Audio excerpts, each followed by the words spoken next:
이제 우리 20강에 해당되는 이 연속 강좌의 마지막 강의, 성경에 관련된 오중 영감론에 있어서 아직 다루지 못한 것들을 다루려고 합니다. 우리가 전 강의에서는 유기적 영감에 대해서 또 다른 면에서 살펴보았는데 조금 여기와 관련해서 계속 진행을 하도록 하겠습니다. 성령님께서 이렇게 인간에게 성경 기록에 대한 감동, 즉 생기를 불어넣으실 때 여기에는 사실 창세전에 예정하고 출생과 성장과 훈련의 모든 여정에 함께 하신 성령 하나님의 인도 아래 미리 준비된 모든 생리적 기질과 특성, 인격과 지성, 감성과 의지를 활용하시며 그런 관점에서 하나님의 주권적인 섭리를 보게 된다는 것이죠. 자, 그래서 지금도 하나님이 쓰실 때는 내가 하나님께 쓰임 받기 위해서 깨끗해야 되고 부지런해야 되고 실력이 있어야 되고 하는 등등의 이 어떤 자격에 대한 내용들이 절대 신앙적으로 중요한 요소다. 이거를 유기적 영감에서 우리가 보게 되는 것입니다. 자, 그 다음에 이제 여러분이 생각하실 때 이 잘 보면 구약 성경은 신약에 인용될 때 어떤 식으로 인용되는가 잘 보면 원저자이신 성령님과 관련해서 인용됩니다. 성령님이 밝히 말씀하시기를. 그러나 때로는 어떻게 되죠?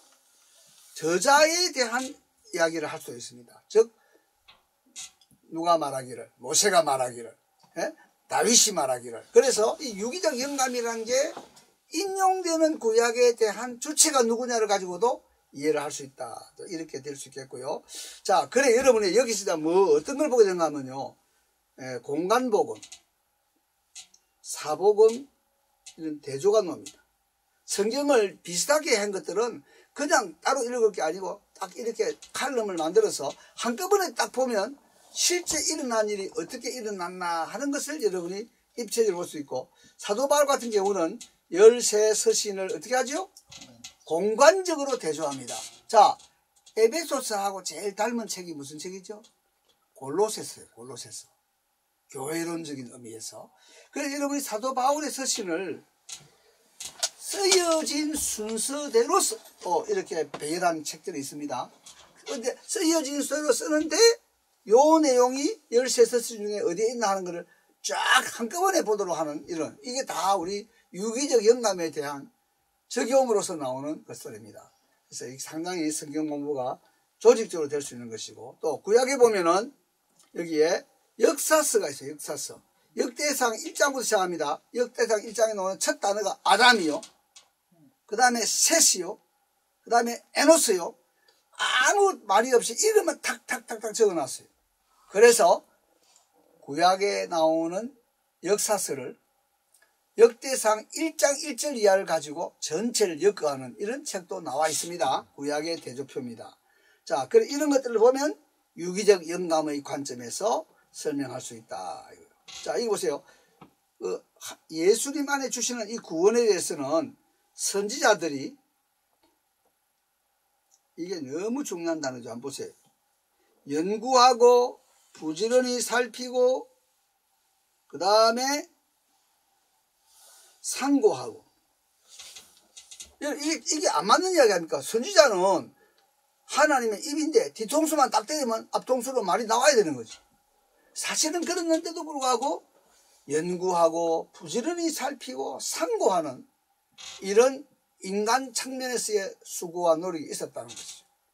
이거 참 양쪽을 잘 해야 될 것 같아요. 무조건 자기 머리 믿고 자기 노력만 믿는 것도 아니고, 무조건 하나님이 역사하신다는 것만 믿는 게 아니고, 양쪽을 유기적으로 공부도 하고 성령님의 충만을 사모하는 이런 게 된다. 그래서 성령님을 힘입어 복음을 전하는 자들로 이렇게 참 자신의 학습과 성령님의 감화 감동의 인도를 따라서 이게 두 개가 묶어져서 어떤 일이 이루어지는 것이다. 이런 것입니다. 자, 그 다음에 여기 잘 보세요. 인간 기록자가 이해하지 못하고 성령님이 의도한 더 깊은 의미가 있는가 하는 질문이 생길 수 있습니다. 기록한 사람은 자기가 이게 무슨 뜻인지 모르고 기록하고 있고, 그러나 후자들이 이걸 읽을 때 성령님의 어떤 깊은 정말 우리에게 연구를 필요로 하는 어떤 의도를 가지고 이걸 말했는가? 여기 나오는 게 뭐냐 하면 아까도 이야기했습니다. 인용, 인유, 반향인데 놀라운 것은 구약이 구약을 인용하거나 인유하거나 반향하는 게 있습니다. 이게 최근에 나온 책이에요. 2021년에 나오는데 책이 엄청나게 큰 책입니다. 구약이 구약을 어떻게 인용하고 인유하고 반향하는가. 아, 공부를 이렇게 해야 됩니다. 앞에 쓰여진 구약 성경을 뒤에 구약을 기록하는 인간 기록자들이 어느 정도 알고 있고 어느 정도 활용하고 있나 하는 질문을 가지는 것이에요. 이게 굉장한 세월과 함께 큰 분량으로 책이 나왔습니다. 1103쪽 분량의 책이 나왔습니다. 자, 그 다음에 뭐죠? 구약이 신약에서, 여기는 구약이 구약에 쓰고 신약에서 어떻게 인용, 인유, 반영되는가. 이런 거를 이제 여러분이 그 본문이 인용되는 그 본문들을 놓고 연구를 해보는 거죠. 그 다음에 세 번째는 뭐냐 하면 신구약 구약과 신약의 중간시대 400년 동안에 유대인의 가경과 위경이 나옵니다. 이게 만들어서요. 위경은 약 60몇 건이고 가경은 한 14권 정도 됩니다. 이 책이 신약에 인용돼요. 좀 복잡하죠. 우리가 볼 때는 진짜 성경이 아닌데 이것이 진짜 성경이 신약에 인용되고 있어요. 히브리서 11장 37절 뭐죠? 톱으로 켜는 것과 뭐 이런 말 나오잖아요. 이거는 그 신약 중간 시대에 이사야는 뭐 톱으로 켜 죽였다. 뭐 아무개는 기름에 튀겨 죽였다. 이 어떤 하나의 성경에 없는 어떤 이야기들을 신약이 딱 받아가지고 이야기할 때는 가경도 인용했구나. 그 다음에 여러분이 특별히 보면 유다서 9절과 14절은 위경에서 인용했어요. 가경보다도 더 수준이 떨어지는 위경에 있는 것. 예를 들면 유다서에 보면 이렇게 되어 있죠. 에녹이 아담의 7대 손 에녹이 말하기를, 에녹이 말했다는 이 내용은 창세기 여러분이 아무리 찾아봐도 없습니다. 이거는 왜요? 위경에서 인용하기 때문에. 자, 이래서 상당히 그런 설명하기 어려운 그런 점들도 있다. 이런 점들을 보겠습니다. 자, 여기 제가 시간이 없기 때문에 언급만 합니다. 구약에 구체적으로 인간 기록자가 31명 정도라고 할 때 이 사람들이 누구냐? 이거를 다 정리하면 이렇게 31명이 나옵니다. 여러분 잘 아는 우선 모세부터 시작해서 모세는 뭐 썼죠? 시편 90편을 썼습니다. 시편 90편. 하나님의 사람 모세의 기도라 그랬잖아요. 그러니까 이게 이런 식으로 하면 여호수아는 신명기와 여호수아서를 썼다. 또 사무엘은 아마도 사무엘 상하를 썼을 거다. 이렇게 쭉 정리하면 구약을 다 기록한 사람은 31명 정도가 된다. 네, 요거 좀 이제 다 정리했습니다. 여기 보시면 31명 나오죠? 31명 정도 된다. 신약은 몇 명이냐? 9명이다. 누구냐? 마태, 마가, 누가, 예수님의 이종 사촌 요한, 그리고 바울, 그리고 예수님의 동생 야고보, 네, 또 그 야고보의 동생 유다, 그 다음에 베드로, 히브리스를 누가 썼는지 모르지만 하여튼 히브리스 저자, 이렇게 해서 9명 정도가 신약들. 다 합치면 몇 명? 40명 정도다. 이겁니다. 자, 그 다음에 이제 중요한 게 뭐냐면, 한번 따라합시다. 구성적 전략. 구성적 전략. 이 단어를 아셔야 돼요. 구성적 전략이란 말은 뭐냐면, 인간 편에서라기보다는 전체의 저자이신 성령님이 단어나 문구나 어떤 내용을 배치를 하시는 일을 하셨다는 것이죠. 이거를 찾아내는 것을 우리가 구성적 전략이라 합니다. 자, 보세요. 이런 거 있잖아요. 요한복음 1장 12절은 어린이 전도협회 바람에 다 알고 있어요. 영접하는 자, 곧 그 이름을 믿는 자들에게는 하나님의 자녀가 되는 권세를 주셨다. 거기에 영접이라는 단어가 11절에 나와요. 예수님이 자기 땅, 자기 백성에게 오매 영접하지 아니하더니 라는 단어로 시작합니다. 그러니까 여러분이 보실 때 구성적 전략이라는 건 뭐죠? 이렇게 그 기록된 내용을 배후에 어디하고가 신경세포나 혈관처럼 연결되고 있는가 하는 걸 찾아내는 이거를 우리가 구성적 전략이라고 합니다. 그래서 이것은 굉장히 유기적 영감에 대한 이중적인 도전과 유익이 있다. 이렇게 말하는 거죠. 자, 그 다음에 이제 뭐 여러 가지 실리가 있는데,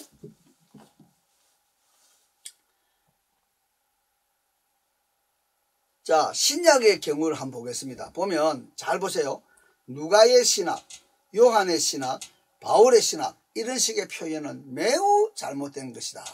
왜냐하면 성경의 궁극적인 저자가 성령 하나님이시라는 사실을 잊고 성경 전체와의 유기적 연결을 완전히 없애버리고 인간 저자의 독자성으로 학습하는, 나무를 보면서 숲을 보지 못하는 위험성이 있다 하는 것을 우리가 지적했는데, 그래서요, 너무 쉽게 바울이 말하기를, 베드로가 말하기를 이렇게 하는 것은 이 저자가 성령님이라는 걸 볼 때는 문제가 있다는 것이죠. 자, 그래서 아까도 우리가 얘기했습니다만은 연대기적으로 보나 공간적으로 보나 이런 것으로 이 성경을 전체를 보는 대조하는 것이 있고, 또 신약에도 동일 기록자의 연대기 재배열이 있을 수 있고, 이런 식으로 할 수 있다는 것이죠. 그리고 이런 거 한번 잘 보세요. 이런 거 너무 재밌죠.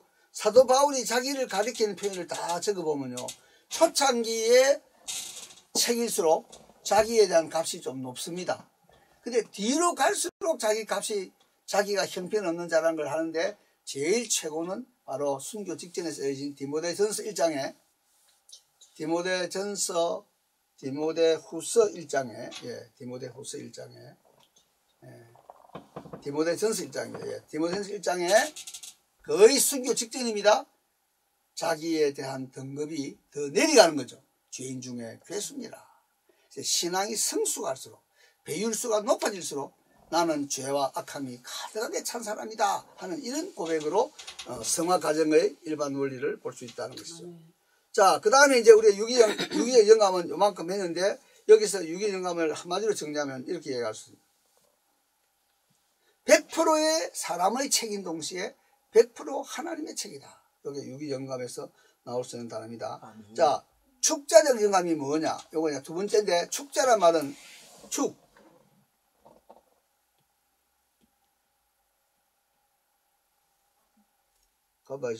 제가 축자적, 이게 지금,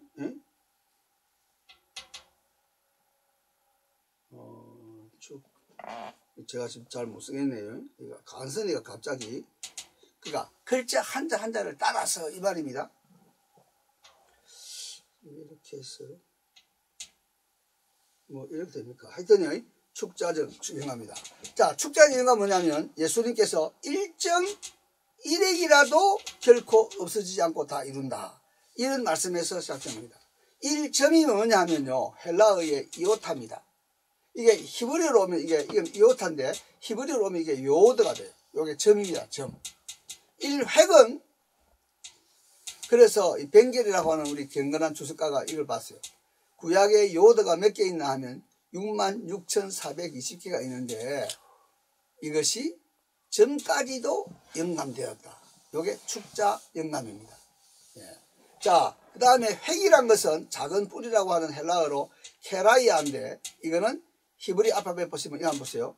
요건 달렛이고, 요거는 레시고, 요거는 카프고, 글자가 그러니까 획 조금 짧게 끊느냐 길게 끊느냐, 각을 지으느냐 안 지으느냐에 따라서 글자가 달라집니다. 자, 그래서 이러한 그 내용은 결국 뭘 이야기하느냐 하면, 축자적 영감은 성경의 원본에 관한 점과 획도 영감되었다, 이걸 믿는 거죠. 그래서 지금은 원본이 없고 필사본만 지금 신약의 경우에 약 5,800개의 헬라 필사본이 있는데, 이런 필사본은 결국 보존하는 과정에 성령님의 역사가 있다. 성령님이 원본을 쓰게 하셨다면 베껴서 전수하는 사본에도 동일하게 영감되는 그 수준의 의미가 아니고, 주체가 성령님이기 때문에 그 성경이 잘 보존되게 하시는 것들이 있다는 것이죠. 여기에 이제 제일 중요했던 것이 사회사본인데, 잘 보세요. 여기 보시면, 여기 한번 보세요.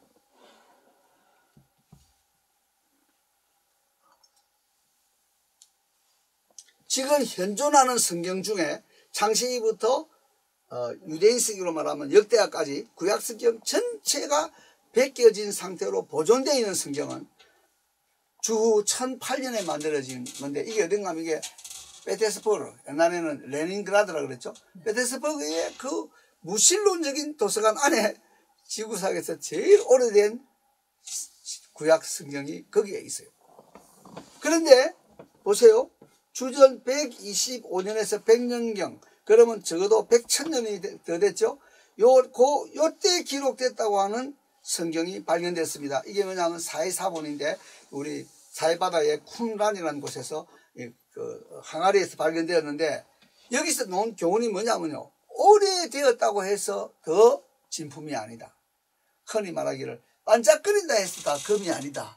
그러니까 오래된 것이라도 뺏기는 수준이 훨씬 1100년 뒤에 나온 것보다도 질이 떨어진다. 이게 결론이 되었습니다. 그래서 사해사본이 굉장히 중요한 그런 역할을 하고 있다. 이런 말이고요. 자, 그래서 이 지금 영감론을 볼 때에 기억할 것은 뭐냐면, 구약 성경은 누구에게 맡겨졌느냐 하면 유대인들에게 맡겨졌다. 그래서 이 원본은 없지만은 사본과 고대 역본들을 번역하는 데 있어서 예수님 안에 구원이 있다고 하는 이 내용, 목적과 그 다음에 교훈과 책망과 바르게 함과 의로 교육하기 유익하다고 하는 그 기능과 그 기능의 결과로서 예수님 만나기 이전의 상황에 상관없이 하나님의 사람이라고 하는 타이틀을 가지고 존재와 삶의 온전한 사람을 보장한다. 이런 것들이 기록된 성경의 기능으로 그대로 남아있다 하는 것을 이야기하는 것입니다. 자, 그래서 이렇게 하고 제가 강조하기를 전기를 300번을 읽히자. 하나님의 사람으로 생을 보낸 사람 전기를 300번 정도 읽힌다면 아주 온전한 사람이 된다는 성경의 기능에 많은 보탬이 될 것이다 이겁니다. 자, 그 다음에 세 번째는 만전적 영감인데, 만전이란 말은 뭐냐 하면 글자 하나하나가 영감되게 하신 하나님이 그 글자로서 만들어지는 어떤 단어, 문구, 문단, 그것이 가져야 할 의미도 영감했다 이 말이죠. 아버지가 방인지 아버지 가방인지 요거는 띄어쓰기에 달려 있습니다. 그래서 영감론에 있어 만전의 영감은 문자가 다 영감되었는데 그 문자로 구성되는 아이디어, 사상도 영감되었다. 이렇게 강조함으로 확실하게 하나님의 말씀임을 추가하고 있는 것입니다. 자, 여기 보세요. 세 단어가 있어요. 영어로. 잘 보세요. 성경은 하나님의 말씀을 포함하고 있다. 요렇게, 이건 아멘 하면 안 돼요. 성경은 하나님의 말씀을 포함하고 있다. 이 말은 뭐냐면 말씀 아닌 것도 있다 이 말이죠. 그럼 누가 이걸 판단합니까? 죄인된 인간이 판단하는 거예요. 아주 잘못된 것이죠. 그 다음에 성경은 하나님의 말씀이 된다. 이것이 칼 발트가 말한 신정통이라고 하는 사상인데 이것도 틀렸습니다. 칼 발트가 가져온 피해는 소위 말하는 온건한 진보주의, 온건한 자유주의, 결과적으로 자유주의죠. 성경이 하나님 말씀이라는 것에 대해서 매우 교묘한 해독을 많이 가한 것이 칼 발트가 말하는 신정통이었습니다. 우리가 말하는 것은 뭐냐? 성경은 하나님의 말씀이다. 된다, 포함한다 이런 게 아니고 성경은 하나님의 말씀이다. 그래서 이 아주 중요한 말이 보세요. 역사든 예언이든 메타포든 알레고리든 수학이든 과학이든 무슨 분야이든지 간에 여기 나오는 게 성경의 난제입니다.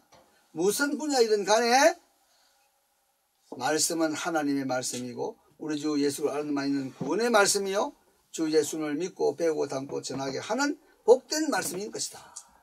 그래서 특별히 시편 119편 히브리어 알파벳 20넉자 순서로 8절씩 첫 단어 첫 글자로 고백하는 거. 그러니까 22절에 곱하기 알파벳의 히브리어가 22개거든요. 곱하기 같은 알레프, 베트, 김을 달래 하는 것이 8절씩 나오니까 결국 시편 119편은 176절에 걸쳐 알파벳으로 만들어진 시이다. 이런 걸 우리가 보면서 참 글자 하나하나가 영감된 것뿐만 아니라 그 글자로 구성되는 사상도 영감된 것이다. 이런 결론을 볼 수 있습니다. 자, 그 다음에 나오는 게 뭐냐면요. 정황무호입니다. 정황무호는 정확과 무오를 붙인 겁니다. 본래 이 정확이라고 번역한 단어는 영어로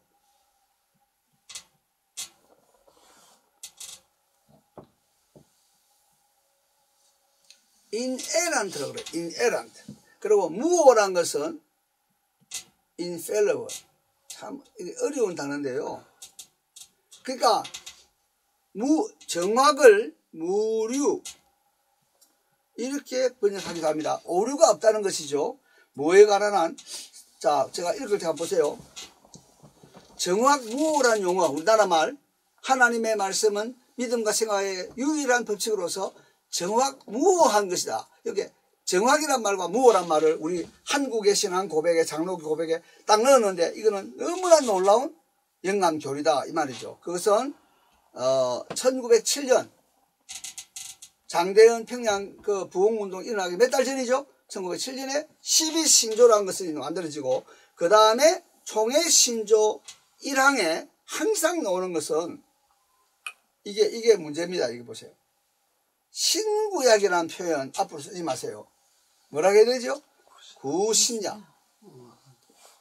이게 그냥 발음이 좀 구신약이라니까 구신약, 귀신약 뭐 이렇게 해서 그런지 몰라도 본래대로 구신약 이렇게 해야지 신구약 이렇게 하는 것은 틀린 거다. 보면서 여기에 대해서 정확무오한 유일의 법칙이다. 이게 정확무오한이라는 말을 잘 보세요. 이게 영어로 하면 infallible 이 말을 썼어요. 그래서 우리 한국 교회가 만든 신앙 고백서의 제1조에 성경의 무류성과 무오성 이거를 정확무오라는 단어로 요약했다. 이것은 너무나 놀라운 복된 소식이 아닐 수 없다. 이런 의미입니다. 그래서 이제 가경은 성경이 아니고, 예? 그 다음에 여기 또 플러스 위경도 성경이 아니고, 정확무오한 유일의 법칙이라는 것은 뭐냐? 이걸 바로 우리가 정경이라고 해요. 정경. 구약의 39권, 신약의 27권, 66권이 정경이 되어서 이것만이 하나님의 말씀으로 인정된다. 이거를 일제시에 때 벌써 12신조와 장로교 교리의 1조에 정확무오하다고 하는 이 사실을 지적했다는 것은 대단히 놀라운 역사가 아닐 수 없다. 이런 의미예요. 그래서 왜 한국 기독교는 기독교며 성경 기독교며 성교 기독교라고 전 세계가 칭송하게 되었나 하는 그에도 역시 이 중요한 정확무오의 영감교리가 작동했다는 것이죠. 자, 그래서 이제 쭉 우리가 보면 자생교회, 소래교회에 대한 이야기, 또 선교사가 여기 보면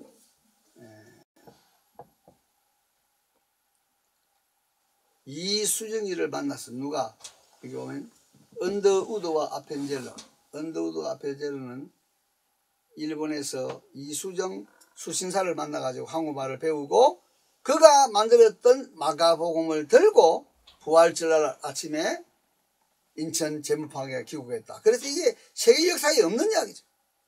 우리나라 사람이 번역한 성경을 처음 복음을 전하러 오는 선교사가 쥐고 오는 이런 일이 일어났었다는 거죠. 또 그 번역에 뛰던 서상륜 서경조 형제가 황해도 솔레에서 소래교회라고 하는 것을 세웠어요. 완전히 자생교회, 선교사의 손이 하도 닿지 않은 이런 교회를 세웠다. 자, 그래서 한국의 선교 역사는 전례사가 아니라 수용사라는 점에서 누가 어떻게 전했냐가 아니고 어떻게 받아들여서 행동했냐, 너무나도 순서가 빠르게 가시는 거죠. 자, 이런 내용들로 우리가 설명할 수가 있습니다. 예, 그 다음에 중요한 게 이제 권서인데, 권서. 제가 초등학교, 아마 중학교 다닐 때까지도 이 권서가 있었어요. 권서는 성경을 짊어지고 자기가 직접 지역마다 다니면서 성경을 약간 설명해주고 성경을 파는 일을 하는 사람이 권서였는데, 여기 보시면 1883년에 벌써 이렇게 있었다. 84년에 벌써 또 이런 수세 희망자가 있었다. 이런 것들은, 그 다음에 사경에 이런 것들은 성경을 직접적으로 가르치고 판매하던 독특한 권서에 의해서 매우 이렇게 활성화되었다는 거죠. 그래서 지금에 와서는 193개 국가에 740만 코리안 디아스포라가, 이건 740만이라 그랬네요. 여기 800만인데 옛날 데이터예요. 그래서 하나님 성경 교회 중심으로 되어졌다 하는, 이것은 매우 놀라운 하나님의 역사다 이렇게 보습니다. 자, 여기에 정확이란 말은 infallibility라고 하는데, 이건 우리가 다른 말로는 무류라 그래요. 무류. 그래서 뭐냐, 사실과 반대되는 오류나 결함이 없다 하는 의미다. 그래서 성경은 아주 영속적인 글이다. 여기에요, 모든 사실이라 그럴 때는 제일 터지는 게 뭐냐면 과학, 역사에 대한 것도 성경은 절대 틀리지 않는다 하는 이야기예요. 이게 이제 참 많은 논란을 일으키는데, 이제 이 진보주의 내지 온건한 진보주의자들이 외치는 건 뭐냐면, 과학이 엄청 발달되었고 또 이 역사도 엄청 자세하게 많이 발굴되었기 때문에 신학적인 이야기들은 다 하나님의 영감으로 받아들일 수 있지만, 이 실시적으로 변하는 이 역사적인 문헌들과 고고학적인 유물들은 자꾸 변하니까 이거는 하나님이 영감했다 이렇게 말하기 어렵다 하는 잘못된 신학적인 제안들을 하게 되는 것입니다.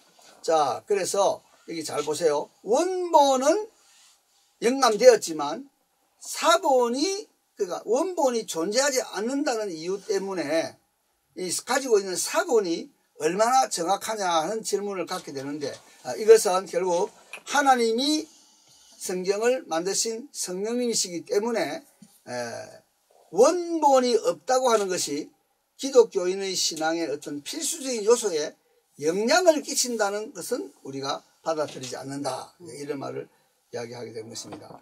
자, 그리고 신적 영감에 주어진 성경은 정확하기 때문에 우리를 잘못 인도하기는커녕 하나님의 말씀이 말씀하는 모든 내용은 참되며 믿을만하다는 것을 우리가 확신하게 되는 것입니다. 자, 이런 점에서 우리가 이제 정확이란 말을 무류라는 의미로서 이야기했습니다. 자, 무오는 뭐냐? 무오는 성경의 사실과 반대되는 어떤 오류로 있을 수 없고 전적으로 하나님 말씀으로서의 신뢰와 진리를 가지고 있다 하는 고백인데, 그래서 정확과 무오가 비슷비슷하기 때문에 한꺼번에 묶어가지고 정확무오 이렇게 이야기하고, 영어로는 inerrant, infallible 이렇게 구분해서 말을 쓰고 있는 것입니다. 자, 그래서 여기 보세요. 성경은 그 전체가 모든 허위, 사기, 기만에서 자유하기에 무함을 우리는 확언한다. 역사나 과학 분야의 주장들을 제외하고 영적, 종교적 혹은 구속적 주제의 성경의 정확성과 무호성을 제한하는 것은 안 된다. 아멘. 예, 역사나 과학에도 언급된 것은 진실이다. 그래서 지구 역사에 관한 과학적 가설들이 창조와 홍수에 관한 성경 교훈을 뒤엎도록 적절하게 사용될 수 있다는 것을 우리는 더욱 거부한다. 그래서 과학과 고고학과 또 역사 이런 거에 대해서 갈등을 일으키는 걸로 이해하는 성경과는 잘못된 것이다. 이런 걸 보는 것입니다. 자, 그 다음에 이제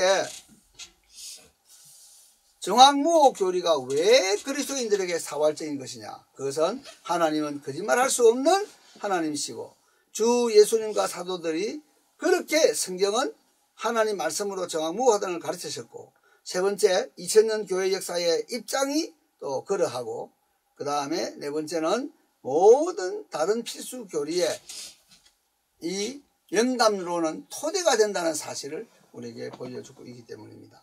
자, 이제 남은 얼마 시간 동안은 우리가 성경을 잘 사수하고 오죽 영감론을 잘 이렇게 전수하는 일에 있어서 아주 피 터지는 투쟁이 성경 기록 때부터 벌써 일어났다 하는 사실들을 생각하려고 합니다. 그래서 제가 이렇게 썼습니다. 필자가 1976년 봄에 구약학 교수로 해서 지금 우리 2023년 가을에 이럴 때까지의 이 성경의 오중 영감론에 대한, 그리고 이것을 잘 사수하고 전승하기 위해서 얼마나 몸부림치는 싸움들이 있었나 하는 것들은 너무나 연구가 안 되어 있어요. 왜 그렇습니까? 한국에서 말씀에 대한 아주 이단들은 있었지만 그 신학적인 논쟁이 그만큼 빈약했다, 이렇게 볼 수가 있는 것입니다. 그래서 이 도전과 응수라고 하는 이 세계사적인 흐름으로 본다면은 우리 한국 교회가 이 교리 삼위일 영감론의 오중 교리에 대해서 많은 시비가 없었다고 하는 것은 어찌 보면은 그만큼 도전이 없었고 어찌 보면 그만큼 게을렀고 뭐 이런 양면으로 우리가 생각할 수 있다는 것입니다. 자, 그래서 제가 여기 필교는 발명의 어머니다 하는 말은 그 근원은 본래 플라톤의 국가에서 나온 건데 우리가 결국 이 사이비 이단 논쟁의 핵심이 성경으로 가기 때문에 그래서 이 성경의 오중 영감론이 오히려 그런 시대적인 위협에 의해서 더욱 확실한 관심을 가지고 연구하게 되어졌다, 이렇게 보는 것입니다. 여기 뭐 우리가 이제 교회사적으로 이단 사교로 정제되는 사람들 때문에 삼일체 교리, 기독론 교리 이런 것들이 형성되어졌던 교회사적인 내용을 보고, 그 다음에 이제 로마 카톨릭이 행위 구원론을 강조하기 때문에 우리는 칭의론이다, 이런 관점에서 말을 할 때 성경의 권위가 나오고 또 성경의 명료성이 나오고. 왜요? 이 가톨릭은 라틴어로 된 성경만 가지고 있었단 말이에요. 그래서 뭐라 그럽니까? 천주교의 회개하는 교리인데 말하는 교회, 이건 성직자 그룹입니다. 듣는 교회, 이건 흔히 가톨릭이 말하는 평신도를 말합니다.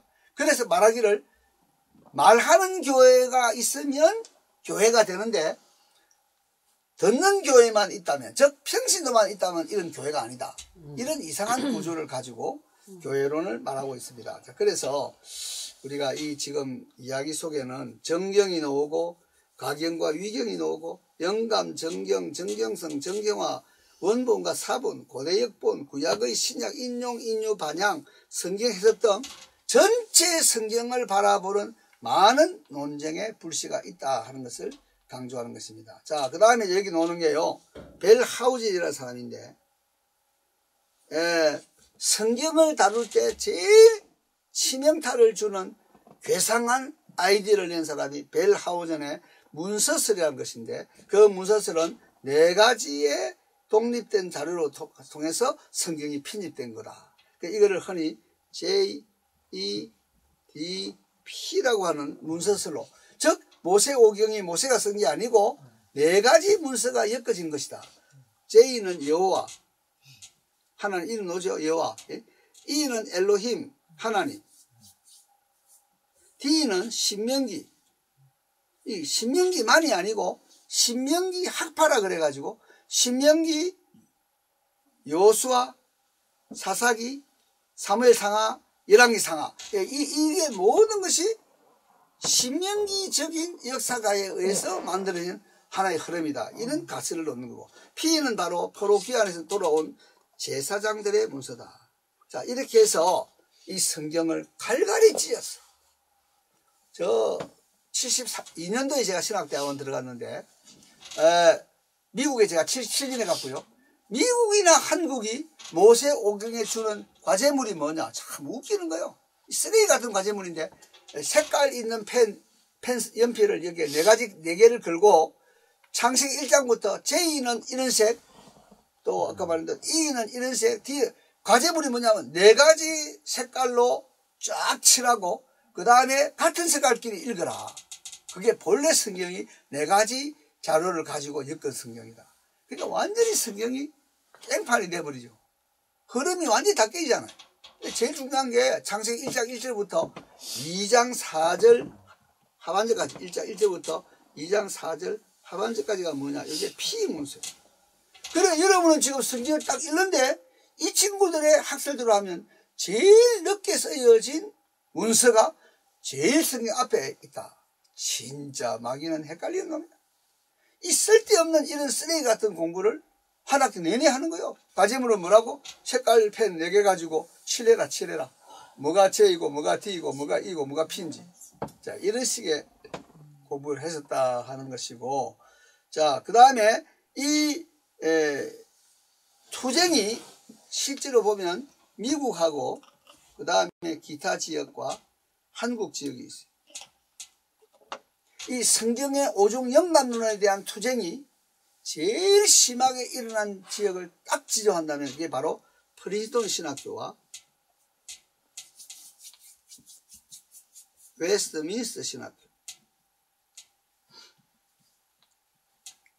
프린스턴 신학교에 있던 교수들 중에 7명의 학자가 도저히 이 프린스턴이 가고 있는 좌경, 성경을 하나님 말씀으로 받아들이는 것을 굉장히 우습게 여기는 이 행동들 때문에 7명의 학자가 나와서 프린스턴은 뉴저지 있고 필라델피아에 와서 한 개인의 집을 빌려가지고 1923년에 할 수 없이 학교를 세웠어요. 그 학교가 바로 웨스트민스터 신학교. 네? 그래서 이 학교가 이 오중 특성에 대해서 생명을 걸고 지금까지 사명을 감당해 왔다. 얼마나 귀한 하나님의 역사인지 모르겠습니다. 그래서 이런 내용을 전반적으로 이렇게 훑어보는 것인데, 여기에 이제 아까도 이야기했지만 벨하우젠이라는 사람이 참 그거 하고요. 그 다음에 그러니까 벨하우젠이 그거 한 사람이고, 독일에 그 다음에 또 누가 있냐면은 불트만이라고 하는 신약학자가 있고요. 이제 그러니까 벨하우젠과 불트만, 그 다음에 나오는 사람이 누구냐면 여기에 신정통주의라고 하는 칼발트.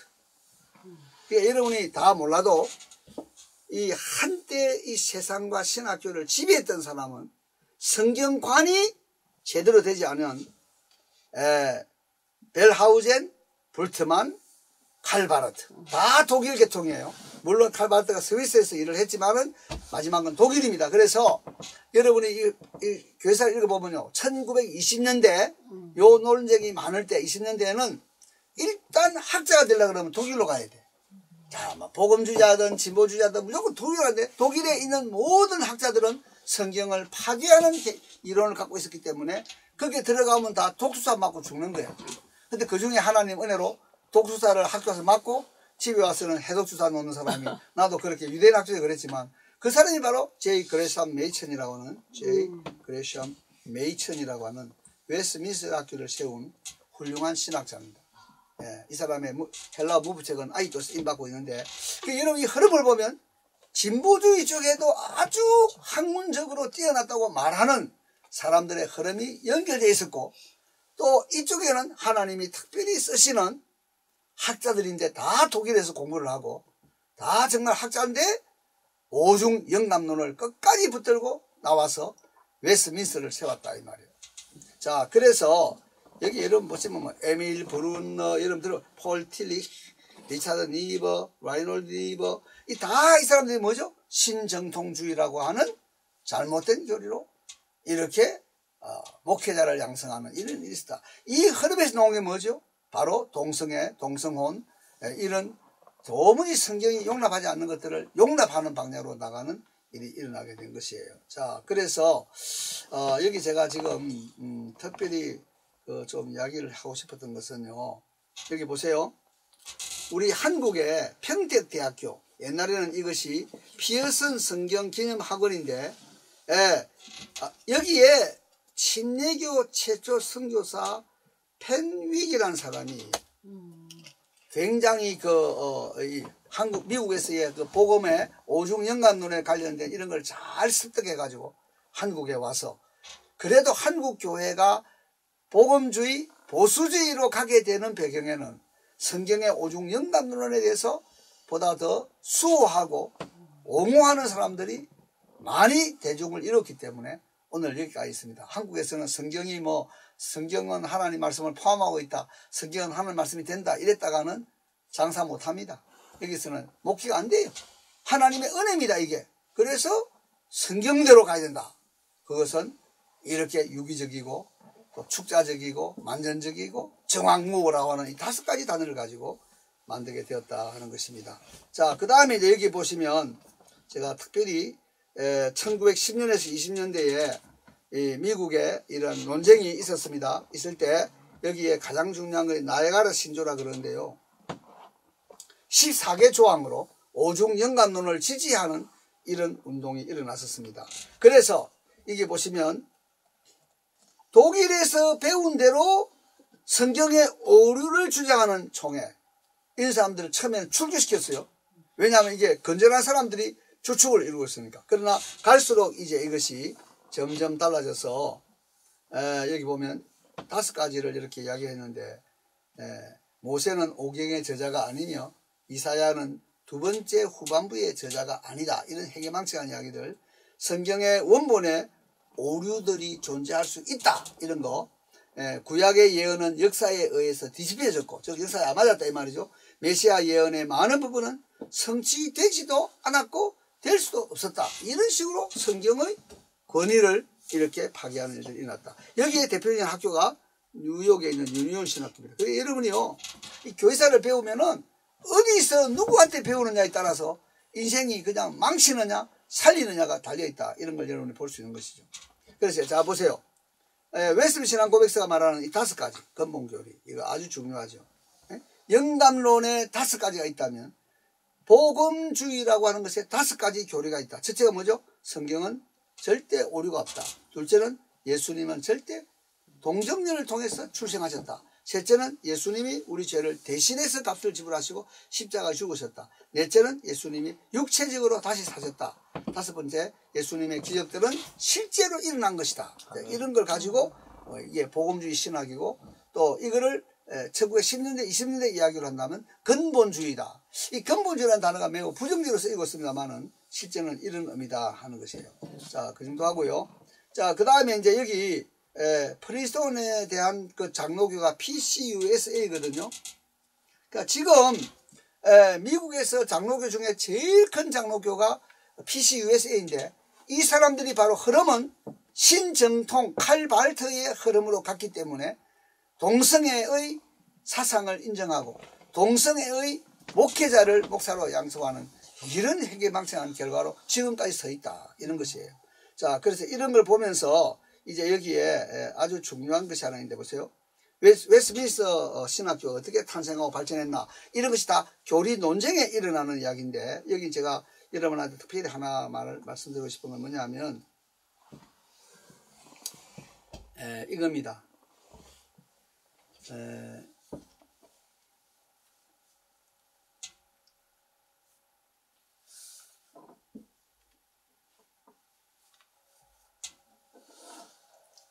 뭐냐면요, 이게 지금 쭉 제가 웨스트민스터 신학교 시작부터 94년 흐르는 지금까지 어떻게 이 영감론, 오중 영감론을 유지해 왔나 하는 것인데, 거기에 가장 웨스트민스터 신학교를 세우는데 중요한 사명을 감당한 메이천이 그 프린스톤에서 나와가지고 웨스트민스터를 세우기 직전에 주일날 프린스톤 그 강당에서 한 설교가 있습니다. 이거를 제가 최초로 한국 우리 사람들에게 신문에 이걸 다 제가 자세하게 번역을 해서 소개를 했습니다. 그러면 그거를 제가 조금만 읽어드리고 오늘의 전체 강의를 마치겠습니다. 성경은 이렇게 오중 영감론이 정상적인 고백인데, 이거를 받아들이지 않는 자와 끊임없는 투쟁, 끊임없는 옹호하고 대적하는 관계로 지금까지 이것이 가고 있다. 그래서 우리가 오중 영감론, 즉 유기적 영감, 축자적 영감, 만재적 영감, 정확무호라고 하는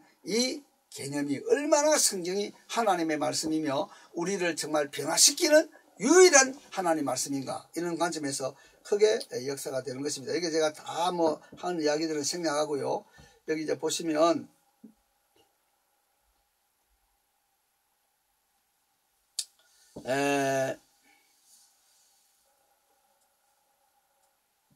자, 메이천이라는 사람을 내가 이야기했습니다. 메이천이 독일에서 공부를 했는데, 그러니까 반드시 그 오물통에 있다 그래서 자신이 오물처럼 되는 게 아니다 하는 것을 보여주는 이야기가 이 프린스톤 처음에 그 바른 신학, 그러니까 구 프린스톤이라는 말을 쓰는데 신학을 가졌고, 그 신학교에서 가르치던 7명이 단합에서 나와가지고 이 웨스트민스터를 이렇게 세웠게 되는데, 그 웨스트민스터가 94년 동안 지내오는 동안에 살쪽하는 사람들이 생기잖아요. 네. 생기면 또 막 엄청난 왜 같은 우리 복음주의 학교인데 거기서 막 엄청나게 갈등하다가 힘이 있어서 그 사람들을 잘라내는 일을 몇 차례 했습니다. 그러니까 여러분은 이제 잘 뭐 이렇게 관심이 없을 수도 있는 상황인데, 구약 교수도 있고 조신학 교수도 있고 그 교리적인 논쟁에서 이 학교의 이사들은 학교의 그 순수성, 정통성을 유지하기 위해서 할 수 없이 택하여서 사용하던 교수들을 잘라내는 이런 일들이 학교에 있었습니다. 자, 이런 점들을 보면서 여기에 이제 마지막으로 여기 보세요. 이게 참 여러분이 프린스턴 채플에서 이 메이천이 교회의 성별이라고 하는 제목으로 마태복음 5장 13절 너희는 세상의 소금이니 하는 이 본문을 가지고 교리 논쟁에 맛을 잃은 소금이냐 맛을 가진 소금이냐 하는 매우 날카로운 이야기를 전 교회 역사를 이렇게 정리하면서 말을 던지고 있습니다. 여기에 제가 한 대목만 여러분에게 읽어드리고 내용을 마치려고 합니다. 보세요.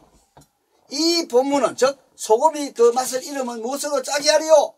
아무 쓸모가 없어서 밖에 버리고 사람에게 밟힐 뿐이라 하는 이 말씀을 가지고 우리 주님은 교회의 특유성과 성별을 확정하셨다.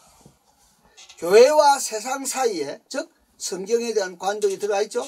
교회와 세상의 예리한 특유성이 언제라도 붕괴된다면 즉 맛을 잃어버린다면 교회의 능력은 사라진다. 그러면 교회는 맛을 잃은 소금이 되고 다만 밖에 버려져 사람에게 밟힐 뿐이다.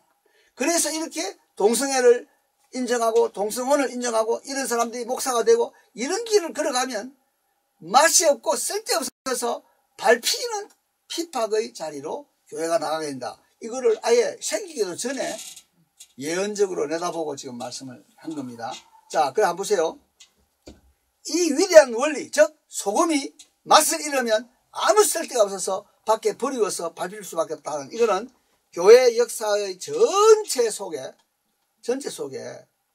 한 번도 이게 작동 안 된 데가 없다. 언제든지 교회가 소금으로서의 맛을 잃으면 밟히는 박해의 역사가 계속되었다. 이거를 이야기하는 거예요. 그래서 여기 일어났습니다. 기독교의 참으로 심각한 공격은 불과 칼에 의해서 수행된 공격이나 결박이나 죽음의 위협이 아니었고 친구다운 말로 가면을 쓴 교모한 공격이었다. 바깥에서 온 공격이 아니라 안에서부터였다. 원수 사탄 마귀는 사랑과 타협과 화평의 언어로 다가오면서 자신의 치명적인 작업을 수행했다. 그리고 이제 그 공격이 얼마나 집요해 왔는지 교회가 살아온 세기들 중에 다 함께 너대지면서 왜 화평 평화 뭐 이렇게 하니까 치명적인 화학적 변질이 진행되었다. 이 뭐죠? 소금이 맛을 잃는 과정이 이러한 오중영감론의 변질 부패를 통해서 일어났다는 것이죠. 그래서 이 변질이 점검되지 않는다면 귀중한 소금은 세상의 무미건조함과 병합될 것이고 아무 쓸모없어 밖에 버려 사람들의 밟힐 뿐인 역사가 언제나 공존해 왔다. 이 공정은 우리 주님이 갈릴리 언덕을 걷고 있던 바로 공생의 초기 사역부터 출발점에서 시작되었다. 많은 사람이 예수님을 반갑게 경청하는 사람들이 있었다. 그러나 그런 호의 속에서 주님은 치명적인 손해를 보았고 제자 무리가 세상과 병합을 의미하는 반쪽 제다도 이가 됩니까? 반쪽 제다도와는 아무런 관련도 갖지 않으셨다. 감상적인 열광주의를 그분은 얼마나 냉엄하게 점검하셨는지 그분을 진지하게 찾아왔지만 즉각 모든 것을 포기하지 않으려 한 열광주의자에게 죽은 자들이 그들의 죽은 자들을 장사하게 하라고 너는 나를 따르라 말씀하셨다. 부자가론에게 너는 아직도 부정이 있다. 그게 뭐냐? 모든 소유를 다 팔아서 가난한 사람 주고 나를 따르라. 이거 쉬운 게 아니니까 결국 내게 오는 자는 자기 목숨까지 미워할 정도로 보일 만큼 요 길을 걷지 않으면 내 제자가 되지 못한다. 얼마나 우리 주님이 서 있는 그 걸음이 심각하고 선명했는가 이런 걸 보여줍니다. 자, 이렇게 쭉 이야기하면서요.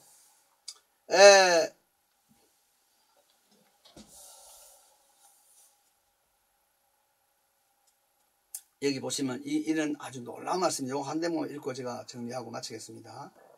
여기 보시면 교회사적으로 다 설명합니다. 소금이 맛을 잃어버릴 때에 맛내는 이런 작용들이 일어났다 하는 것이 뭐 아타나시우스, 어거스틴 쭉 이야기가 나오는데 여기 중세기도 나오고 중세 한번 읽어볼까요? 그 후에 중세기가 왔다. 어떤 관점에서 얼마나 길고 어두운 시대였는가. 어거스틴에서 루터까지의 1100년은 인식하기 힘들지만 지금 우리가 논하고 있는 그 경우였다. 참으로 막간이 결코 없었고 하나님은 자신의 정언자들이 없이 계셨다. 예수님의 복음을 올바로 전한 자가 이 1100년 동안 없었다 이 말이에요. 거룩한 성경의 페이지에서 빛이 여전히 비쳤지만 중세기의 분위기 속에 그 빛은 얼마나 침침하게 보였는지 복음이 영원히 매장된 듯이 보였다. 그럼에도 하나님의 좋은 시간에 어거스틴과 사도 바울이 외쳤던 동일한 그 복음은 또다시 새로운 능력을 가지고 나타났다. 이게 바로 뭐죠? 종교개혁에 대한 이야기입니다. 자, 그래서 이거 쭉 설명하고 난 다음에 여기 보시면 이런 말이 있어요.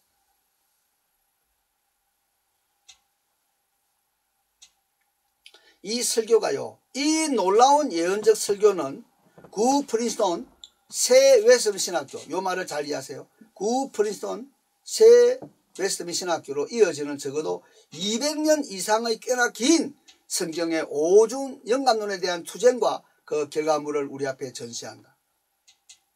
자, 그러면서 이게 이렇게 이야기했어요.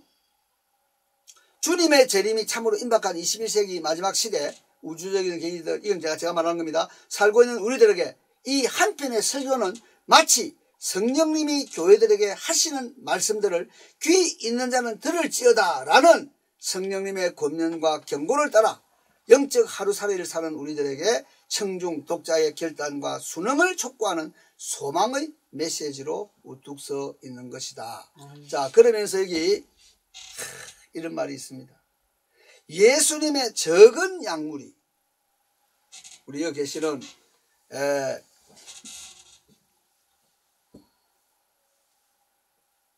갑자기 제가 성심한 주세요. 한이죠. 우리 여기 계시는 한 목사님이 이런 말씀을 딱 잡아야 돼요. 교인이 얼마나 많으냐, 이게 아니에요. 적은 약물이, 이게 적은 약물이라고 했어요. 하나는 예수님을 진짜 따르는 사람은 숫자가 적다는 거예요. 아멘. 예? 그 다음에 남은 자라 그랬어요. 자, 이런 사람들은 깨끗한 마음으로 의와 믿음과 사랑과 편을 함께 추구하는 것이 되어야 한다. 아멘. 자, 이러면서 여기에 참 그 중요한 말인데 이런 말을 했어요. PCUSA, 즉 프린스턴을 쥐고 있고 이 7명의 교수들이 나올 수밖에 없게 만들었던 교단이 PCUSA인데 그때나 지금이나 미국에서 제일 장로교로서 큰 교단입니다. 이 사람들은 뭘 보죠? 목사 수, 교인 수, 얼마나 우리가 큰 교단이냐 이렇게 자랑하는데 메이천이 그걸 지적했어요. 소금이 맛을 잃으면 아무 쓸모없다. 숫자 노름하지 마라. 이야, 이런 말을 써놨어요. 그래서 적은 수요를 할지라도 맛을 보존하고 있는 하나님의 영감 교리를 쥐고 있는 그 한 사람 한 사람이 사실은 시대를 쥐고 중요한 일을 하는 것이지. 아멘. 그렇게 사람이 많고 그렇게 신학교가 많고 그렇게 교회수가 많아도 맛을 잃은 소금, 하나님의 말씀이라고 하는 이 확신의 오중 교리에서부터 이탈된 사람들, 퇴색해 있는 사람들은 아무 쓸모가 없는 사람들이다. 아멘. 이런 담대한 선포를 우리 시대를 향해서 내려주고 있는 것입니다. 자, 그래서 이런 이야기들이 이 책이 많이 나와 있거든요. 웨스트민스터 교수들이 틈틈이 이런 책을 냈어요. 그래서 제가 이런 거를 소개하는 글을 남기면서 어쨌든 우리 영감 교리는 교회사적으로 오중 영감 교리는 유기적 영감, 축자적 영감, 만재적 영감, 정확 무오라고 하는 이 5가지 교리는 숫자에 상관없이 맛을 가지고 썩은 것을 방지하고 맛을 내는 참다운 하나님의 사람들로서의 사명을 감당하는 데 큰 위로를 주고, 이런 점에서 웨스트민스터가 94년 동안 이런 일을 지금 하고 있고 그 앞에 또 한 200년 동안 일을 해왔던 이 프린스턴하고 연결하면 우리가 이 참 정통의 주류 속에서 성경을 사수하는 이 그럼 성경이 하나님의 말씀이라고 하는 것을 철저하게 믿고 이 말씀대로 살다가 이 말씀대로 죽는 이 걸음을 걷는 데 있어서 이 오중 영감론은 매우 중요하다는 사실을 다시 한번 확인시켜 주는 것입니다. 감사합니다.